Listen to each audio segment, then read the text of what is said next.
going on, everyone? Thank you so much for watching today. My name is Savannah, and if you're new here, welcome. As always, thank you so much for stopping by. I am more than excited. Excited is such an understatement to bring you this brand new project. So for those of you that have been following the channel, you'll know for a little while now I felt maybe lost is the wrong word, but we finished up Hakea Wildlife Park. I kind of did that one and was done with that, put that on the workshop for you guys. Unfortunately, I lost Socorro Zoo to crashes and things like that, so we were done with that. And I've pretty much done all I wanted to do in River Rock Zoo. So that kind of left me without any major zoo project other than Tolly Zoo, which is our franchise zoo. And that one is honestly more about playing the game rather than just building, although we've done so well that now we're making all the money we need to and we can just build. But I really was lacking a project zoo, something that I could let my creative wings spread and just kind of build and get into something new. So with much excitement, like I was saying, I am very excited to bring to you Pine Mountain Sanctuary. So the video you're watching now is the first episode of the series. So this is where we're doing the entrance building and a one little habitat, kind of getting the scene set for the series. But I'm actually very excited to say this is not a project that I've taken on by myself. This is a project that I have taken on with 3 other content creators.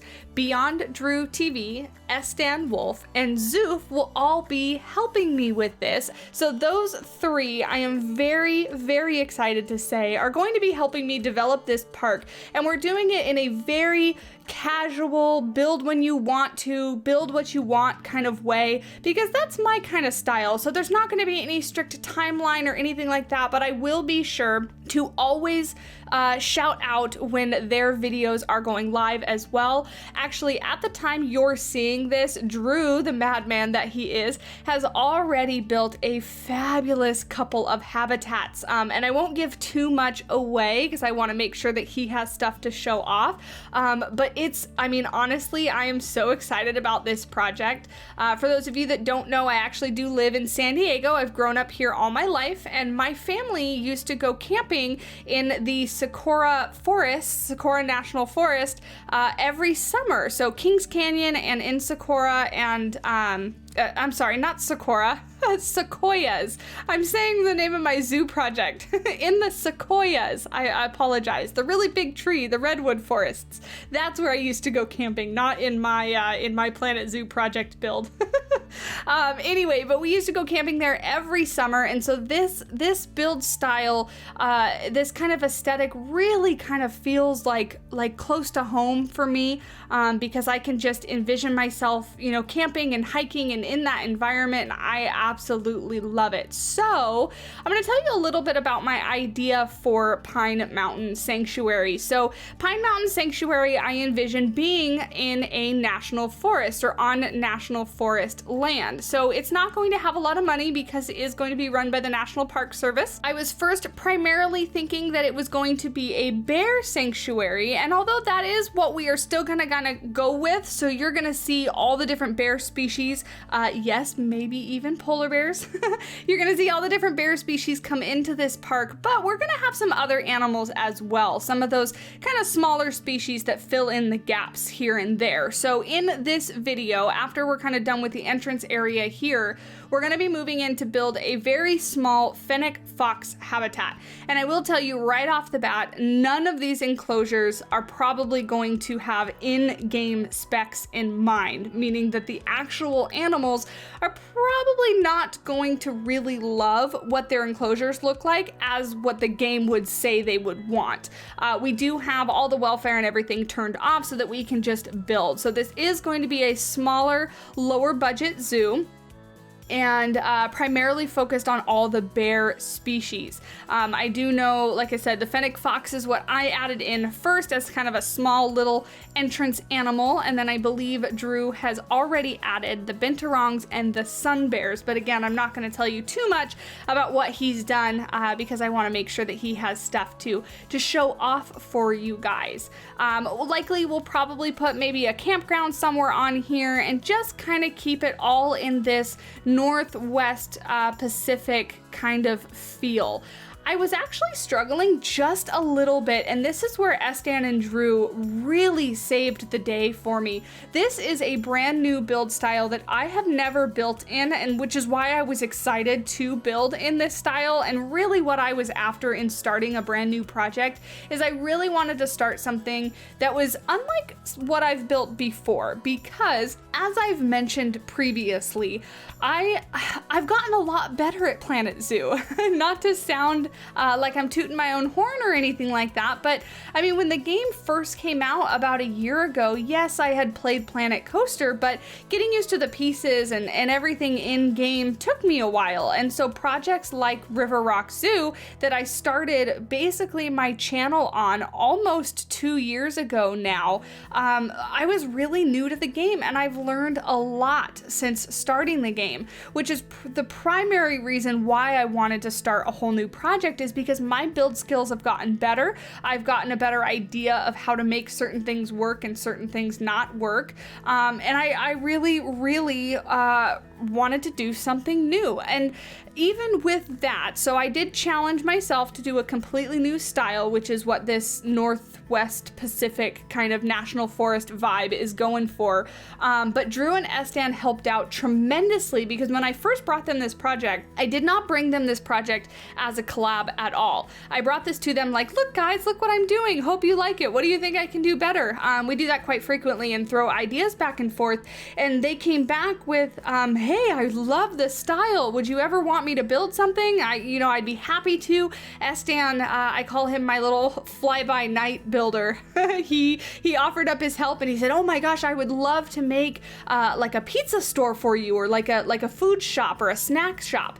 And I said, absolutely, go ahead, show me what you got. I'll put anything that you build in the zoo. I'd be happy to. And that was like in the evening, my time, because he's 3 hours ahead of me. When I woke up the next morning, the man had created an entire Lumberjack's pizza thing and had sent it to me already. And I was like, whoa, cool, awesome. Looks like we're getting a lumberjack pizza in Pine Mountain Sanctuary. So it was fantastic. Just the support from them has been wonderful. And I was able to take the lumberjack pizza stall, some of the detailing work that Estan had put in, and kind of implement that around the zoo, because in this entrance building you're seeing here, I'm kind of fitting it to the path and getting everything kind of situated after kind of building the shell. I kind of struggled with making sure that it didn't go too Western. I didn't want it to go Western or like an old West movie. I wanted it to stay like National Forest, Redwood Forest kind of feel. And Estan really captured that in the lumberjack pizza stall, and then also with the gift shop. So towards the end of the video, you'll see I'll implement both the pizza stall and the gift shop, which I actually built the shell for the gift shop and I had Estan detail it for me, but I was able to take some of those details and some of those ideas and go back and implement those throughout the zoo. So long story short, I am super excited to have those two on board. Now you'll see me place a few little trees here and there because I kind of start to try to feel out what the foliage is gonna look like. I will tell you, don't get attached to any of the trees we place until the last, 10 minutes of the build, because I completely go back and I literally delete every single tree and start over. It's one of those things that goes along with starting a brand new theme, right? It's something I've never built in before. Yes, I was looking at reference pictures, but I was kind of just going with, sorting in-game for the right kind of trees and using what were already on the map. And then when I was taking screenshots and kind of looking around, something didn't quite seem correct to me. And then so what I did is I went on Pinterest and I searched for Pacific Northwest forest pictures, just forest pictures. And what I realized is that there was a lot more ground coverage than what I had originally put down. So when I was originally putting down the trees and the foliage and all of that kind of stuff, I was really kind of searching for taiga trees and foliage and kind of leaving out the temperate foliage. And that's where I went wrong, is the temperate foliage has a much greener color to it, and it's less like high mountainy kind of feel. So we brought in all the bracken, we brought in all of the pines and the trees that have like the reddish tinge to their bark and all that kind of stuff, and it made a world of difference. It was exactly what I was looking for. And then, like I said, with Drew and Estan helping and the foliage that they've been putting in, it just kind of completes the project. So I guess my point in that is don't be afraid to try and then try again, because like I said, I put in all these trees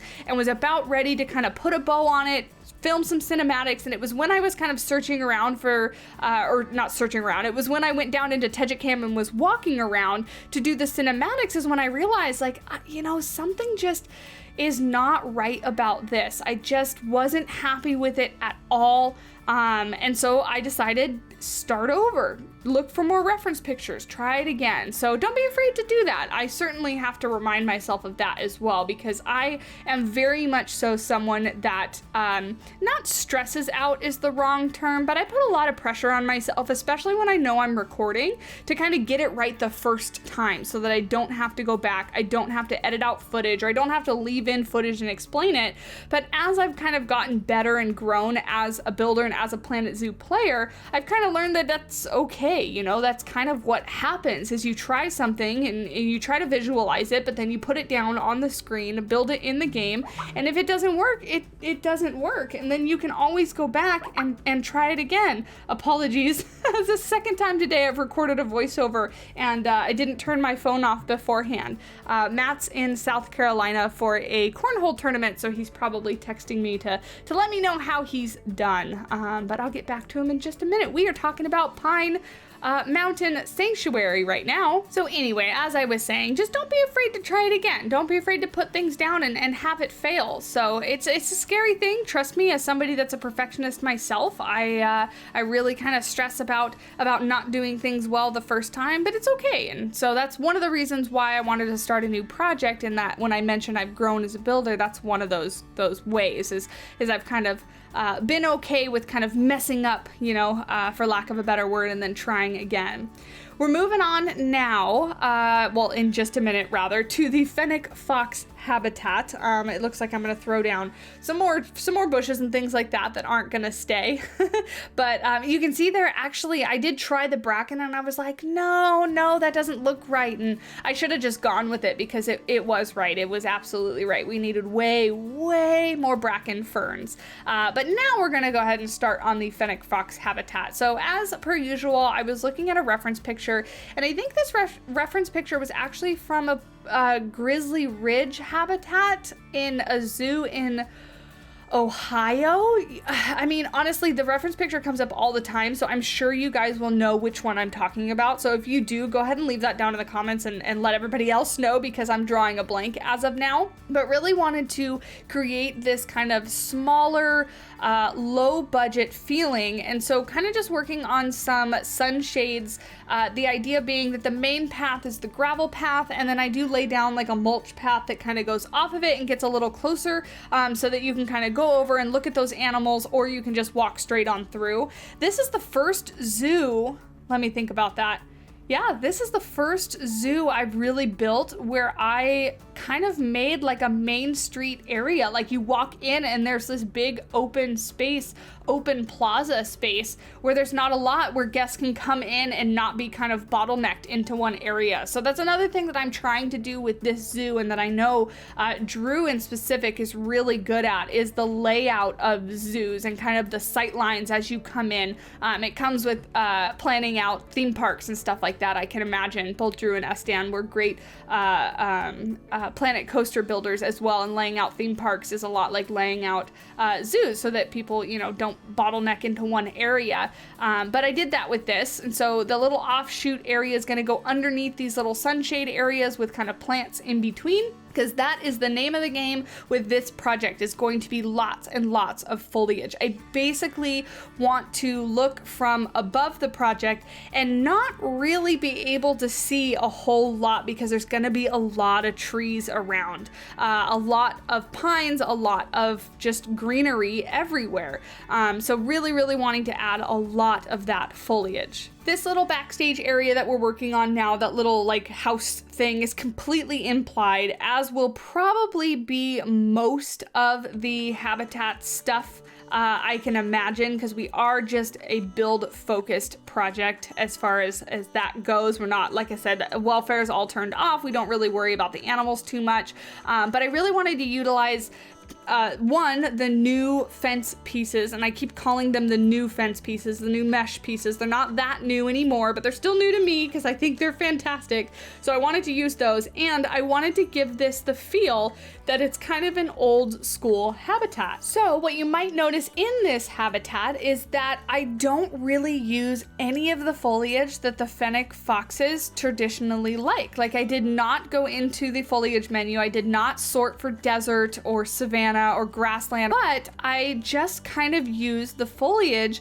that is around the actual park. And this is something that you'll see very commonly. One zoo that comes into mind, just because it's a zoo that I've been to, is the little zoo in Big Bear. It's about 2 hours from me, and we go visit every time we go up to Big Bear. But the foliage in their exhibits are the plants and the trees that survive around the environment that they're in already. They don't, you know, bring in a whole lot of exotic plants and try to care for them in the most cases. As long as they're going to be safe for the animals, then they're able to live and survive in enclosures that don't have foliage that exactly match the habitat they would come from in the wild. So inside the Fennec Fox Habitat, lots of rocks, but we're using specifically the tiger rocks just because they have that correct color, and then using a lot of that bracken and a lot of those temperate trees and things like that, just to make it feel like this was probably some foliage that was already there, rocks that were kind of already there. Maybe they brought in a few or changed it a little bit, but then they essentially just built this enclosure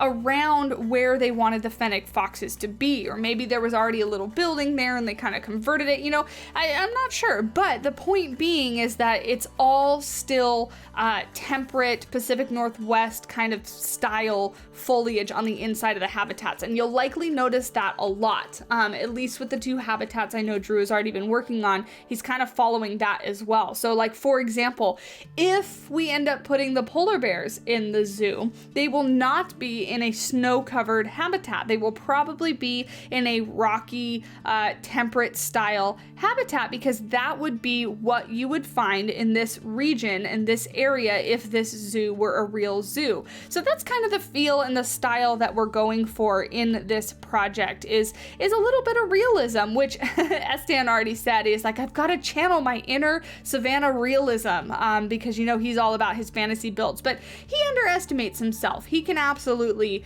pull out some of these realistic builds. So like I said before, very excited to have him on the team, because he does some good work, and he's really good at making things good for blueprints. Like, his blueprints that he built were super easy kind of just to throw in here.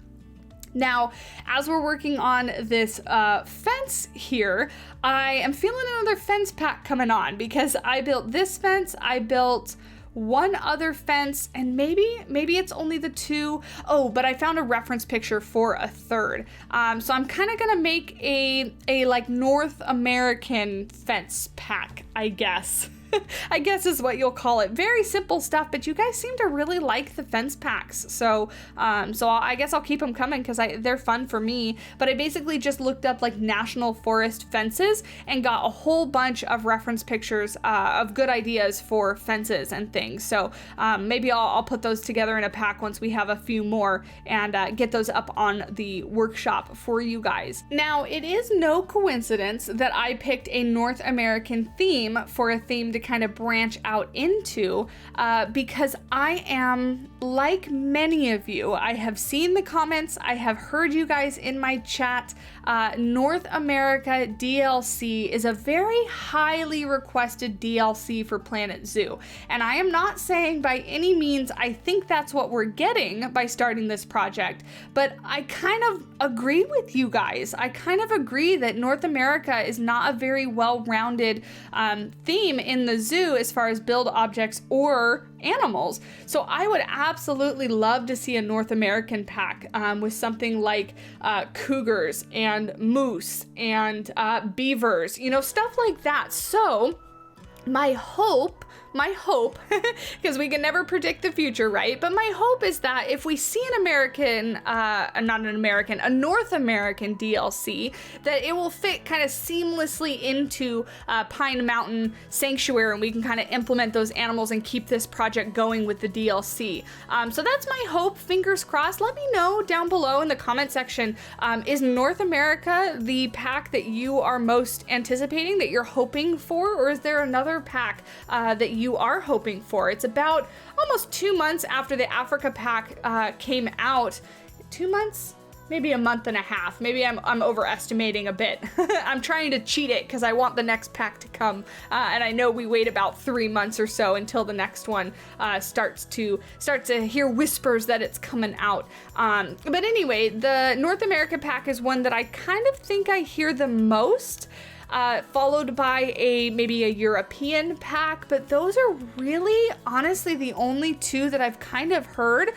We were so excited about the Africa pack when it came out, and of course there was the leak, so we kind of knew what we were getting, so there wasn't much speculation before the Africa pack, because we kind of had it spoiled / laid out for us. But with this one, I really honestly don't have any idea. So let me know what you think down below. What do you think, but also what are you wishing for? What are you hoping for? So we are just about putting the final details, or what I think are the final details on the Fennec Fox Habitat before we move into the next few clips, are when I bring in Estan's blueprints to kind of implement those. So you'll notice, we'll actually kind of go back and forth in time just a little bit with this build because I did cut out a bunch of footage. I cut out all the footage of me making the shell that I sent to Estan. You can now, it's gonna pop up on the screen.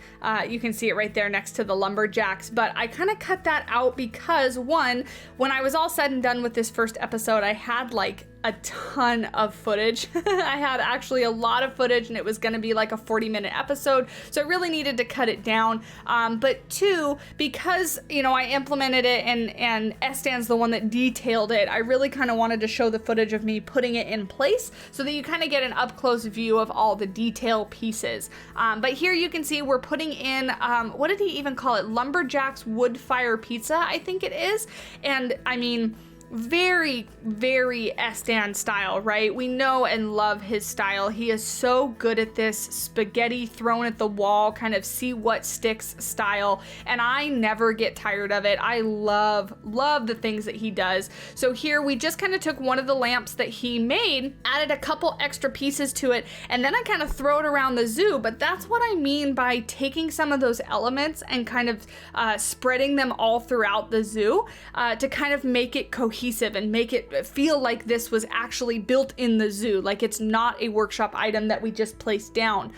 Here I'm actually changing the flooring because Estan sent me a little like sneak peek of the flooring beforehand, and I loved it, and when he sent it to me it looked fantastic, but I feel like this stone, this like old kind of weathered and maybe not super refined stone, fits a lot better with like the national forest feel of the zoo. So I change out those floors because I also bring them up front to the entrance to kind of line and detail the entrance as well, but really not making too many other tweaks. The lumberjack is perfect. It's fantastic. So I am adjusting this fence and kind of gonna get into some more foliage and stuff like that. Don't get too attached because, like I said, destroy it all and kind of move it around. But we're gonna bring in the gift shop next, I believe so. I did actually use three 3 blueprints in this that are not from Estan or Drew, and I am forgetting who they are from,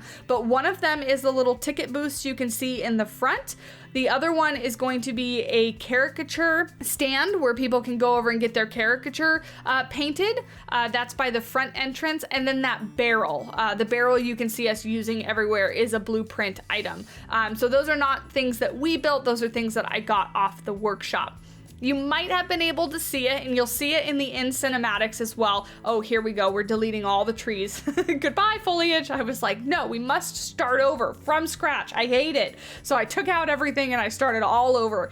Anyway, you might be able to see it a little bit there, the Pine Mountain Sanctuary sign. I actually did that by hand. So what I did is I Googled like national park font, and I put it into Photoshop, typed it out, put it on a billboard, and then I used, it's made out of the full stop font pieces, and it took me forever, and it was very boring to watch, so I did cut it out of the end video here, which is why you kind of just see it appear, but it took me forever, but I'm really happy with it. I actually went to get rid of it, and then I brought it back. Drew convinced me. He was like, no, don't get rid of it. I like it so much, so I brought it back, and I do like it. I think it adds a bit of character to the front. You know, it's not a perfect sign, it's not perfectly level, so my thought is that, you know, it's showing its age, it's wearing, it's weathered, it's, you know, it's an older zoo, so just kind of helping to fit into that style. But here you can see we are fitting in Estan's gift shop. I put up those little tarps on the chain link fence because that would be my way of saying, like, you know, maybe that was a part of the zoo at one point, but now it's staff facilities, so, you know, guests don't go back there. Little stuff like that I want to implement around the zoo. So not everything is finished, not everything is polished and perfect. And then here, just kind of extending out the centerpiece with more trees, because this center part right here, way too much sun. There is not enough shadow, not enough shade. It's not enough foliage. So bringing this in, kind of expanding it out, like, you know, these would be the trees that were already there. So they're having to kind of build around those trees and make it work instead of, you know, chopping them all down, because it is obviously a national forest. And so they have the forest's interest in mind. So they don't want to go chopping down a whole bunch of trees. So the paths are going to kind of weave and wind in between all these trees, which I think is going to make for a much more interesting, not on a grid, you know, kind of just go where it feels natural, and overall just a much more rustic kind of feel. So from here on out, you guys, it's just foliage, lots of bracken, lots of bramble, lots of green. I love how it turned out. It is exactly the feel that I was going for, and like I said, it took me deleting all the trees and starting over to really kind of find my groove with that, and I'm actually really excited to jump in after Drew is done building and kind of see what he's done and implement some changes to my park. But this is going to be an ever-changing project. Like I said, myself, Drew, Estan, and Zoof are all going to be contributing to this, and I'm very, very excited to see where it's going to go. So with that being said, you guys, please do leave a like, subscribe to my channel as well as the other content creators' channels to keep up with this project. I am so beyond excited, so excited to bring this to you guys. And until the next episode, I will talk at you later. Bye!